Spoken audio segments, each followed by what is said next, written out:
It's Wednesday, March 19th, 2025. Early returns from the release of the JFK files, more adventures in Juricrats, and splashdown in the Gulf of America. Next on the AM Update. I wake up 3 in the morning sometimes, so worried about the future of the country under these oligarchs. We need more affordable homes in America, about 7 million to be exact. The culture of being able to come forward when you see wrongdoing is a central part of our democracy. We allow them to do this with CRT and ESG and DEI and every three-letter word. And then they demonize people. Yeah, demonize and they weaponize grievance. I recognize, and I've fully said from the beginning, that we don't have the same freedom of speech laws that they have in the United States. Well, it was delayed, but we did get the release of thousands upon thousands of pages of JFK documents. President Trump promised around 80,000 pages. We got about 1,200 documents or so of varying page lengths last night. There's one story. Now, there's not much to talk about this morning so far. There's going to be a lot more to come through, and I'm sure a lot more to talk about tomorrow morning. But there is one story that seems to be catching the eye of a lot of people out there, and it's the story of Gary Underhill, who worked for the CIA, allegedly, and was found dead after he revealed to friends that the CIA was responsible for the JFK's assassination. Well, the way the story is being presented is as if this is some sort of new information from some top secret CIA document that's now being released for the first time. That's not actually true. The document that's being passed around right now is just a memorandum featuring various excerpts from a very far left-wing magazine back in the 60s and 70s called Ramparts. So It's unclear if it's actually a true story or not, because Ramparts was kind of journalism, kind of not. They did a little bit of this, a little bit of that. Like I said, it was a far left-wing, very highly produced magazine for its time back in the day. But the story that you're seeing about Gary Underhill, it's not exactly news stuff. So that's kind of the most notable thing that I've seen coming out of the JFK files so far. Of course, there's going to be a lot more, as I said, to talk about as we wait for journalists, both independent and mainstream, to start to comb through the tens of thousands of pages of documents. Hopefully more to talk about tomorrow morning. Perhaps one of the reasons why these files were delayed in their release last night was because President Donald Trump had a long phone call with Russian President Vladimir Putin. He said in a post on Truth Social after his phone call, quote, "My phone conversation today with President Putin of Russia was a very good and productive one. We agreed to an immediate ceasefire on all energy and infrastructure with an understanding that we will be working quickly to have a complete ceasefire and ultimately an end to this very horrible war between Russia and Ukraine. This war would have never started if I were president. Many elements of a contract for peace were discussed, including the fact that thousands of soldiers are being killed, and both President Putin and President Zelensky would like to see it end. That process is now in full force and effect, and we will, hopefully, for the sake of humanity, get the job done." The U.S. Supreme Court Justice John Roberts, he's the Chief Justice of the highest court.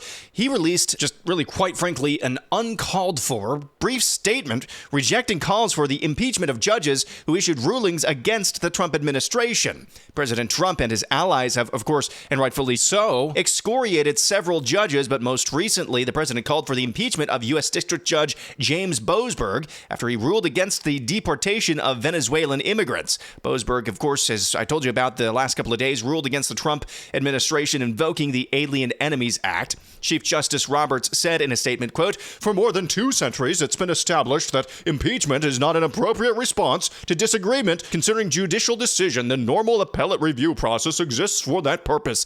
I'm pretty sure that impeachment is the only remedy for disagreement.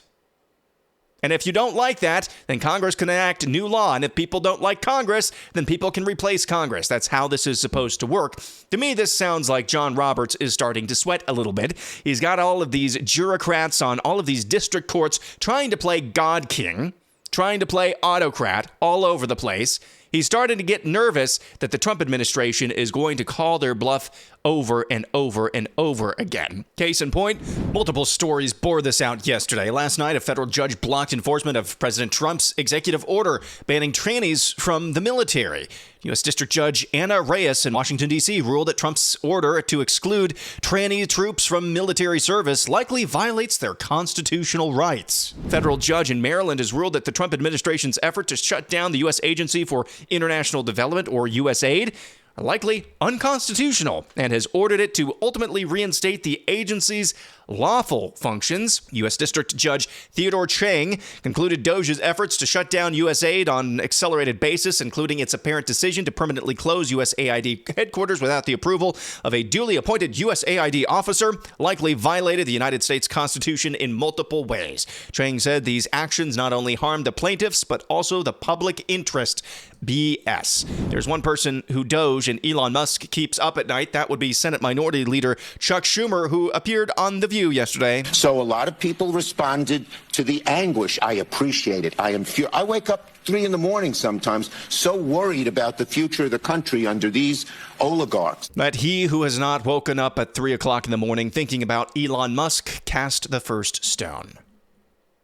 I hear a lot of stones being cast right now. Chuck Schumer wasn't done. He just delivered the money quote for basically every single GOP midterm ad. Listen to this. And you know what their attitude is? I made my money all by myself. How dare your government take my money from me? I don't want to pay taxes. Or I built my company with my bare hands. How dare your government tell me how I should treat my customers, the land and water that I own, or my employees? They hate government. Chuck Schumer, Senate Minority Leader, on The View yesterday. So they have moved on from the messaging, we hate everything and everyone, and we want your daughters to take a 30-mile-per-hour volleyball to the face. They've moved on from that message, thankfully, and they've moved on to the message, hey, you're a terrible person if you want government out of your life and if you want to pay fewer taxes and you want to control your own business. That's the message that Chuck Schumer has apparently settled upon. Meanwhile, at Housing and Urban Development, as well as the Department of the Interior, those secretaries that would be Scott Turner of HUD and Burgum of DOI, they teamed up to make this announcement the other day. I'm here with Secretary Burgum to talk about our nation's housing affordability crisis. We need more affordable homes in America, about 7 million to be exact. And my friend here oversees the use of our federal land. That's right. Our federal lands are an incredible asset on America's balance sheet, and we've been discussing how we can efficiently and effectively steward these underutilized areas to solve our nation's affordable housing crisis. Well, today we're announcing a partnership between the Department of Interior and the Department of Housing and Urban Development that will unlock federal lands for the benefit of all Americans. And here's a glimpse of what this new agreement will do. HUD will work with DOI to assess the housing needs in areas where federal lands may be available yet underutilized and implement tailored housing programs with guidance from states and localities. This partnership will identify underutilized federal lands suitable for residential development and streamline the land transfer process. It'll also promote policies to increase the availability of affordable housing while balancing important environmental and land use considerations. All right, so let's sign this agreement and get to work. You know, this might be an unpopular opinion here, but I'm all in favor of fewer slums along the Grand Canyon and more deportations. And they've still deported several hundreds, if not thousands, of people, the Trump administration, in the first few weeks of this administration. But I'm not really sure. This seems like more of a priority down the road when we get rid of the millions of illegal aliens who are already in this country. Housing and urban development and affordable housing. Let's get rid of the illegals, and then we'll worry about, and we'll really see if housing is still unaffordable after that.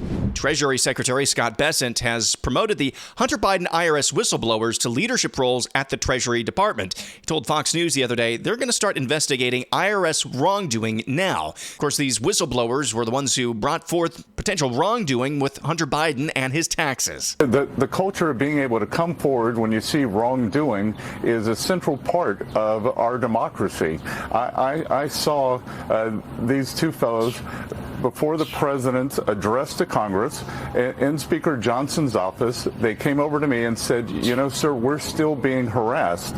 And I had been in touch with Senator Grassley about what was happening to them, but seeing them in person really brought it home for me. So I went and decided I would bring them into Treasury, give them a year to investigate the wrongdoing that's going on at the IRS, and then they will go back in. Mr. Shapley will serve as the senior deputy for investigations and enforcement. So we'll have them in Treasury. We'll learn what's been going on at the IRS, what's been wrong, how could this Hunter Biden nonsense have happened, and we're going to make sure it doesn't happen to anyone again. So there's some potential poetic justice there. The IRS whistleblowers who are ignored by IRS leadership for bringing forth whistleblower reports about Hunter Biden and his tax situation. Well, they're going to be actually investigating IRS wrongdoing.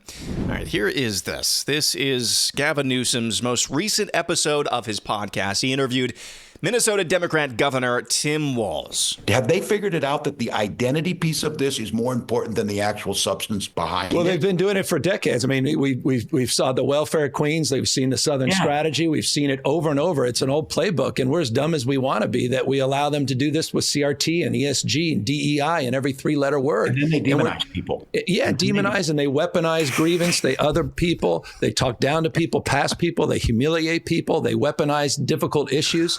But the bottom line is, and I think it goes back to what we began with, is, and I applaud you for this, is we cannot continue to be on the defense reacting to this. We've got to go on the offense. We got to meet people where they are. But I also think this, and this is where, this is part of the conversation I'm trying to have. That is where Gavin Newsom makes the pivot, where he tries to say, hey, let's stop actually being the ones who are doing everything that you just said, Tim Walz.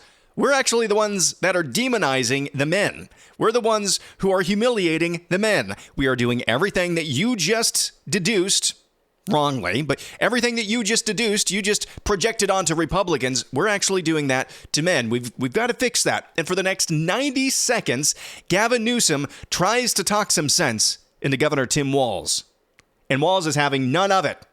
Every time Gavin Newsom said, well, there's some, they might be racist and misogynist, but, there's actually some good things that they do and the good things that they stand for. Oh, well, they denied the election. Yeah, well, but, there's actually some good things that they're actually speaking to people about. Well, they're just racist and misogynist over and over and over again. Bless Gavin Newsom's heart, man. Bless his heart.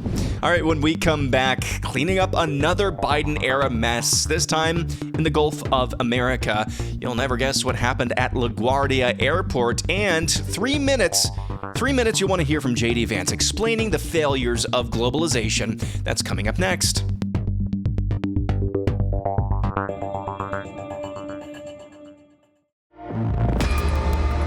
And splashdown, Crew 9 back on Earth. That is SpaceX Mission Control, bringing back home astronauts who were stranded on the International Space Station. Why were they stranded there? Well, it's because Joe Biden didn't want to be seen giving Donald Trump supporter Elon Musk a win before the election, so he just left the astronauts stranded up there. It could have been months and months and months ago that SpaceX had the ability to go up and get those astronauts, bring them down. They were delayed in coming back down to Earth from their mission at the ISS, but no, Joe Biden, the petty old coot, or whoever was running the White House back then, they didn't want to hand Elon Musk a W for political reasons. Moving on, check out this report from ABC News. Tonight, a Delta passenger jet attempting to land at New York's LaGuardia Airport, striking its left wing on the runway, and the two pilots on board appeared unaware. Air traffic control pointing out the incident. Somebody saw some sparks from one of your wings. You guys feel anything? We didn't, but we'll check it. So that flight was operated by Endeavor Air, which happens to be the same operator, the same airline under the Delta banner that operated that crash in Toronto last month. Endeavor Air is an airline fixated on promoting, quote-unquote, all-female unmanned flights. Let's move on. Multiple vehicles at a Tesla service center in Las Vegas were set ablaze in the early hours on Tuesday morning, and the FBI is not ruling out terrorism as a possibility. Officials say 5 vehicles were damaged in the incident, including 2 that were set on fire, as seen in some dramatic video, which emerged from that Tesla dealership later in the day on Tuesday. FBI Las Vegas Special Agent in Charge Spencer Evans says, and specifically to those who might think that something like this is justifiable or potentially even admirable, we want to let you know it's a federal crime. We will come after you, we will find you, and prosecute you to the fullest extent of the law. Now, I've seen some things about this special agent in Las Vegas, basically that he's a deep state shill. Not sure about that, but that's coming from people that I actually trust, sources that I trust on social media. But it's absolutely right. This is an act of terrorism. These attacks on Tesla cars and Tesla dealerships, that's absolutely domestic terrorism. These are designed to intimidate and threaten anybody who would come within an eyelash of even any association with Elon Musk. That is terrorism. Meanwhile, in the land down under, New South Wales Premier Chris Minns said the quiet part out loud about multiculturalism. What do they want people to have the right to say? What kind of racist abuse do they want to see or be able to lawfully see on the streets of Sydney? I recognise, and I've fully said from the beginning, that we don't have the same freedom of speech laws that they have in the United States. And the reason for that is that we want to hold together our multicultural community and have people live in peace, free from the kind of vilification and hatred that we do see around the world. Chris Minns, New South Wales Premier in Australia, saying the quiet part out loud, multiculturalism falls apart without censorship. I appreciate his honesty nonetheless. And now here's this. Vice President J.D. Vance explains in about 3 minutes why the experiment of globalization has failed. Because there were two conceits that our leadership class had when it came to globalization. The first is assuming that we can separate the making of things from the design of things. The idea of globalization was that rich countries would move further up the value chain while the poor countries made the simpler things. You would open an iPhone box and it would say designed in Cupertino, California. Now the implication, of course, is that it would be manufactured in Shenzhen or somewhere else. And yeah, some people might lose their jobs in manufacturing, but they could learn to design, or to use a very popular phrase, learn to code. But I think we got it wrong. It turns out that the geographies that do the manufacturing get awfully good at the designing of things. There are network effects, as you all well understand. The firms that design products work with firms that manufacture. They share intellectual property, they share best practices, and they even sometimes share critical employees. Now, we assume that other nations would always trail us in the value chain, but it turns out that as they got better at the low end of the value chain, they also started catching up on the higher end. We were squeezed from both ends.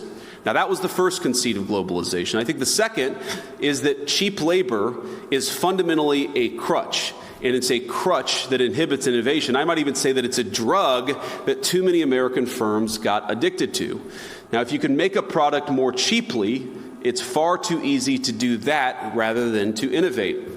And whether we were offshoring factories to cheap labor economies or importing cheap labor through our immigration system, cheap labor became the drug of Western economies. And I'd say that if you look in nearly every country from Canada to the UK that imported large amounts of cheap labor, you've seen productivity stagnate. I don't think that's not a total happenstance. I think that the connection is very direct.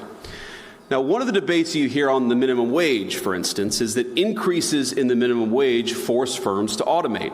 So a higher wage at McDonald's means more kiosks. And whatever your views on the wisdom of the minimum wage, I'm not going to comment on that here. Companies innovating in the absence of cheap labor is a good thing. I think most of you are not worried about getting cheaper and cheaper labor. You're worried about innovating, about building new things, about the old formulation of technology is doing more with less. You guys are all trying to do more with less every single day.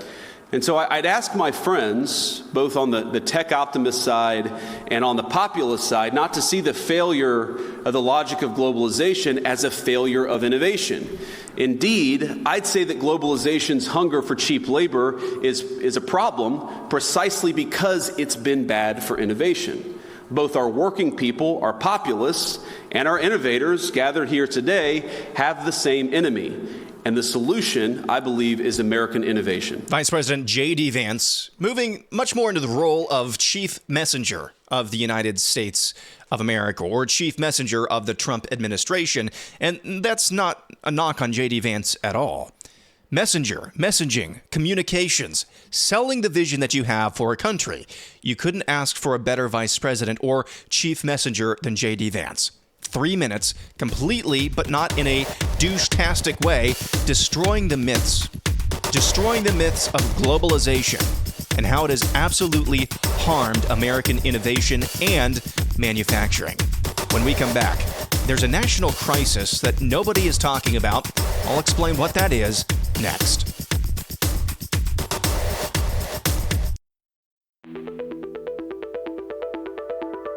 And finally, air analysis. There's a national crisis occurring right now that seemingly no one is talking about.